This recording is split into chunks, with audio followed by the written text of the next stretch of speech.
BRS working president KTR media సమావేశాలు రానురాను హాస్యాస్పదంగా మారుతున్నాయని కాంగ్రెస్ ఎంపీ చామల కిరణ్ కుమార్ రెడ్డి అన్నారు. కంచగచ్చిబౌలి భూములను తాకట్టు పెట్టి ఐసీఐసీఐ బ్యాంకులో రుణాలు తీసుకున్నారంటూ కేటీఆర్ సగం సగం అవగాహనతో మాట్లాడారని విమర్శించారు.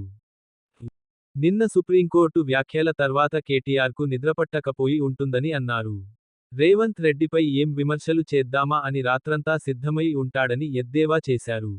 ప్రభుత్వాన్ని ఎప్పుడు లక్ష్యంగా చేసుకొని మాట్లాడదామా అనే ఉద్దేశంతో హడావుడిగా బీఆర్ఎస్ కార్యాలయానికి వచ్చి విషయానికి తెలిసి తెలియకుండా మాట్లాడారని విమర్శించారు.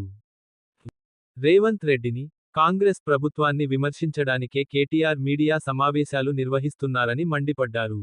వాస్తవాలను తప్పుదోవ పట్టించే ప్రయత్నాలు చేస్తున్నారని ఆరోపించారు. కేంద్ర సాధికారత కమిటీ పూర్తి నివేదికను సమర్పించడానికి కోర్టును సమయం కోరిందని తెలిపారు.